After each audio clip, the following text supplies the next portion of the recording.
entrar no assunto sobre pré e sobre pós e sobre arrebatamento, a Bíblia fala também sobre as taças da ira, sobre selos abertos, sobre trombetas de anjos. A gente pode ligar isso a algo antes da tribulação e que vai ser um caos realmente na Terra que nós não vimos ainda. Alguns, ou profeticamente falando, ou até estudando a Bíblia, olhando para a exegese do texto, a gente pode afirmar que algumas coisas já aconteceram? Cara, são 7 selos, 7 trombetas, na ordem 7 taças, né? Vale a pena pegar um caderno, uma caneta e colocar lá. Faz 2 riscos. Então aqui você coloca 7 selos, depois você coloca 7 trombetas, depois você coloca 7 taças. E você vai perceber, isso não é em todos, mas muita coisa que está acontecendo no selo X também está acontecendo na trombeta X e na taça X. Taça X. Muita coisa que está acontecendo no selo Y também está acontecendo na taça e na trombeta. Então, eu não consigo separar esses 3 tipos de juízos em etapas diferentes. Então, pode ser que, porque isso começa no capítulo 5. O que estava sentado no trono tinha um livro de todo selado com 7 selos, ninguém podia olhar para ele, porque ninguém era digno de abrir o livro e desatar os selos, não sei o que lá. Quando o cordeiro abre o primeiro selo, e quem comanda tudo isso é Jesus, quando o cordeiro abre o primeiro selo, que fala dos cavalos, é possível que naquele momento já começa também os eventos de trombetas e taças. Por exemplo, abre o primeiro selo, é possível que toque uma primeira trombeta, que derrama essa primeira taça, porque os eventos são muito parecidos do que acontece no selo, na taça e na trombeta. E vai ter o último, por exemplo, das taças, vai até o capítulo 18, cara.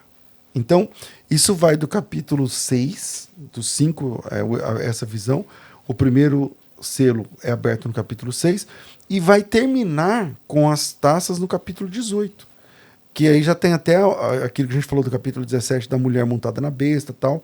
E o que acontece depois do capítulo 18? A volta de Cristo. Então, o que acontece entre selos, taças e trombetas, não nessa ordem, né? Selos, trombetas e taças, é o que a gente vai chamar de grande tribulação.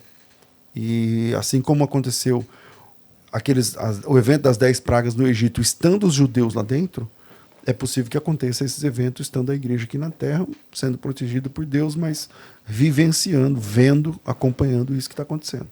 Agora, essa questão da grande tribulação é a grande discussão também sobre em que momento vai acontecer e como será isso para a igreja. Quando começar essa grande tribulação, a gente vai estar fora daqui ou a gente vai estar aqui? Aí é a divisão de pré e pós. Né? O pré-tribulacionismo, que é a maior parte dos irmãos, porque foram evangelizados pelo pentecostalismo, é pré-tribulacionista, acredita que a igreja é arrebatada antes da grande tribulação e a igreja não sofre. Porque eles entendem que a igreja não pode sofrer essa questão. Mas veja, a grande tribulação, pela fala de Jesus em Mateus capítulo 24, tem a ver com a perseguição da igreja. Então, quando você olha Mateus capítulo 24, as pessoas serão perseguidas por causa de Jesus. Vocês serão odiados de todas as nações por causa do meu nome. Sim. Se é por causa do nome de Jesus, então é a igreja.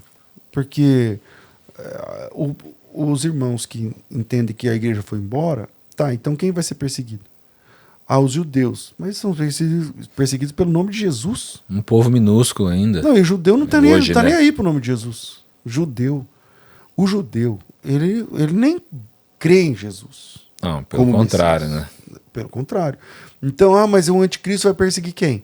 Os judeus. Então é antijudeu, não anticristo. Porque o anticristo, ele persegue o povo de Cristo. Sim. Entendeu? Então, nesse sentido, eu estudando esse assunto, eu era pré, né? Eu falei assim, então não faz sentido que os judeus sejam perseguidos naquele contexto, mas sim os cristãos. Se os cristãos são perseguidos, então é a igreja. Então a igreja está sendo perseguida. Entende? Então, A minha leitura de Mateus 24, eu entendo que os escolhidos ali, os eleitos, né, os escolhidos, são os cristãos, são aqueles que são perseguidos por causa do nome de Jesus. Se é por causa do nome de Jesus, é meu irmão. Se é meu irmão, é a igreja. Sim. Então, na sua visão teológica, nós estaremos aqui como igreja e passaremos por essa grande tribulação, mas vai haver um arrebatamento. Vai haver arrebatamento no final da grande tribulação.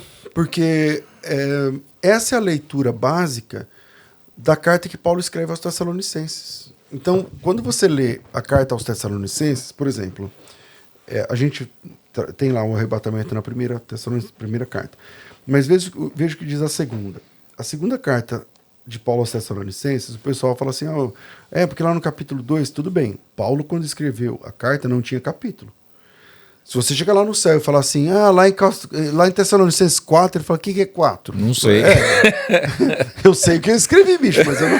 Quem dividiu tá no isso aí... 4, no 3, tá no 2, eu não sei. Quem dividiu isso aí foram vocês. Então, quando Paulo escreve, ele escreve uma carta. Ele não escreve um livro, que é capítulo, entende? Na carta que ele escreve aos Tessalonicenses, ele fala assim, olha que interessante, irmãos, isso para nós é o capítulo 1, que é o pano de fundo do que vai ser o capítulo 2. Ele fala assim, irmãos, cumpre-nos sempre dar graça a Deus no tocante a vocês, a vossa fé está crescendo. Então ele está elogiando a fé dos Tessalonicenses. E o vosso mútuo amor uns para com os outros vai aumentando, não sei o que lá. Versículo 4. A tal ponto que nós mesmos nos gloriamos de vocês nas igrejas. Tipo assim, quando a gente vai nas igrejas, a gente fala da fé de vocês. E nos gloriamos da vossa... da fé nas vossas... Nos gloriamos de vós nas igrejas de Deus à vista da vossa constância e fé em todas as perseguições e nas tribulações que vocês suportam. Então não vamos misturar, ele não está falando de escatologia, está dizendo assim, vocês estão sofrendo tribulação e perseguição, e quando a gente vai falar de outra igreja, abrir outra igreja, tratar, a gente fala, gente, aqui é difícil para a gente ser crente. Para os Tessalonicenses também, e eles estão suportando a tribulação, suportando a perseguição. Verso 5, ele fala assim, e isso é um sinal evidente do reto juízo de Deus, para que sejais considerados dignos do reino de Deus, pelo qual, com efeito, estáis sofrendo. Então ele está dizendo assim, esse sofrimento de vocês faz parte do pacote. Versículo 6. Se de fato é justo para com Deus que ele dê em paga tribulação aos que vos atribulam. Aos que vos atribulam. Ele está dizendo que um dia Deus vai perseguir aqueles que estão perseguindo a igreja. E a vós outros, os que sois atribulados, ele dará alívio, juntamente conosco. Assim como Paulo se inclui lá na primeira carta, na lista dos arrebatados, ele fala assim, e nós, os que ficamos vivos, seremos arrebatados, ele aqui também se inclui nos atribulados. E a vós outros, que sois atribulados, ele dará alívio juntamente conosco. Quando? Quando do céu se manifestar o Senhor Jesus com os anjos do seu poder, em chama de fogo, tomando vingança contra os que não conhecem a Deus, contra os que não obedecem ao evangelho de nosso Senhor. Estes sofrerão penalidade de eterna destruição, serão banidos da face do Senhor e da glória do seu poder, quando Jesus vier para ser glorificado nos seus santos. Ou seja, o Paulo está dizendo o seguinte, olha, vocês estão sofrendo agora, e está tudo bem, é assim que funciona. Quer ser crente? Você vai ser perseguido. O que você espera de um mundo que odeia o seu Salvador? Flores? Não, você vai ser perseguido. E essa perseguição vai durar até a volta de Cristo, quando ele vai dar alívio para nós. Para mim, juntamente com vocês, ele vai dar alívio. Como? Ele vai vir do céu com chama de fogo, com anjo. Não tem secreto. Entendeu? Então, Paulo, assim como ele se inclui entre os arrebatados ali, aqui ele está se incluindo entre os perseguidos. E ele está dizendo que essa perseguição termina escatologicamente quando Jesus Cristo volta. Então, essa vai se acentuando, e Paulo está enxergando que isso só termina com a volta de Jesus. Ou seja, Paulo enxerga a igreja atravessando esse período de grande tribulação. Mas o pré-tribulacionista, ele usa esse texto também, uma das afirmações é dizendo que vai haver uma volta a meio céu de Jesus e que vai haver esse arrebatamento. Inclusive, inclui mais uma trombeta usando esse texto do apóstolo Paulo em Tessalonicenses. Ok, mas que isso, na fala de Paulo aqui, é assim que termina Sim. tudo. Porque, vamos lá, vamos ver se essa aqui eles usam esse texto para falar do arrebatamento antes. Tá bom. Vamos lá. E a vós, outros que sois atribulados, ele dará alívio juntamente conosco, quando do céu se manifestar o Senhor Jesus, com os anjos do seu poder. Então, se manifestar. Primeiro, na ideia pré-tribulacionista, esse arrebatamento é secreto. E a palavra grega aqui, do céu se manifestar o Senhor, é a palavra Apocalipse. Ele vai se revelar. Então já não é secreto. E como que ele vem? O Senhor Jesus com os anjos do seu poder em chama de fogo, tomando vingança contra os que não conhecem a Deus, contra os que não obedecem ao evangelho de nosso Senhor Jesus. Estes, os ímpios, sofrerão penalidade de eterna destruição. Serão banidos da face do Senhor e da glória do seu poder quando Jesus vier para ser glorificado pelos seus santos. Ou seja, nesse momento, ele arrebata a igreja, ele vai destruir os ímpios? Na ideia pré, não. Não. Então já não bate. Entendeu? Então, o problema é que o pré-tribulacionismo divide a volta de Jesus em duas. Duas vezes. Ele volta 2 vezes. Eles não gostam de dizer 2 vezes, então eles falam que são 2 etapas. Mas só meio céu, né? Mas é 2 vezes, né? É 2 vezes. Ele vem uma vez e volta só depois de 7 anos. E eles usam também um texto de Apocalipse 2, dizendo que a gente não ia passar por esse sofrimento, né? Que a igreja, que você seria tira. Apocalipse 2:10, né? Vamos lá. Peraí. Eu estou sendo um bom pré-tribulacionista? Você já foi pré, né? Já. Então você tá legal. 2:10. Não tem mais as coisas que tem de sofrer, eis que o diabo... Não, é 3:10. Desculpa. Apocalipse 3:10. É esse o texto. Ó. Porque guardaste a palavra da minha perseverança, eu também te guardarei da hora da provação que há de vir sobre o mundo inteiro para experimentar os que habitam sobre a terra. Ele fala assim, ele guardar da hora da provação. Então, a primeira informação é que a palavra tribulação nem aparece aqui. Ele vai guardar da provação. E a palavra provação é a palavra peirasmos. É a tentação de você ceder de alguma forma, cair a tentação. Quando Jesus fala assim, que para nos guarda lá da tentação, nos deixa cair na tentação, é a palavra peirasmos. Então, não guardar da tentação, que é o que ele está dizendo aqui, é uma coisa. Mas tribulação é outra palavra, inclusive. Entendeu? Então, a palavra tlipsis do grego nem aparece aqui, que é a palavra tribulação. Então, dizer que esse texto está dizendo assim, olha, aqui ele vai tirar a igreja... Que tem a palavra harpazo aí também, não é? Não tem. Não é nesse texto? Não. Aqui ele vai guardar. A palavra aqui é a palavra tereus. E aí, veja só, essa mesma palavra aparece no vocabulário de Jesus. Na oração de João 17, dizendo assim, Pai, eu não peço que os tire do mundo, mas que os guarde do mal. Ou seja, não tem que tirar ele do mundo para guardar. Quem disse isso foi Jesus. Então Jesus disse assim, ó, guardar da tentação não significa tirar ele do planeta. Entendeu? Então, eu não acho que faça sentido dizer que Apocalipse 3:10 tem uma promessa de arrebatamento aqui. A palavra harpazo não aparece. A palavra tribulação não aparece. Aparece que ele vai guardar da tentação. O que ele ensina a gente a orar lá no Pai Nosso, por exemplo. Mas claro que seria muito bom se o pré-tribulacionismo acontecesse de verdade, né? O pré é mais legal, né?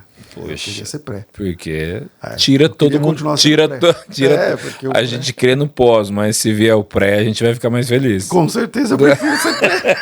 Eu prefiro muito ser pré. Eu sou pós pelo texto bíblico. Sim. Não é porque eu quero sofrer, não. Porque quando eu vou participar de debates, amigos, né? Aí eles falam assim, então você fica aí no pós. Tá bom. Mas se você perguntar assim, você quer que Jesus volte quando? Eu falo, agora. Eu quero que volte agora. Claro. Mas ainda tem a turma do MID também. Quem? Eu não conheço ninguém que é MID tribulacionista. MID é um suco que...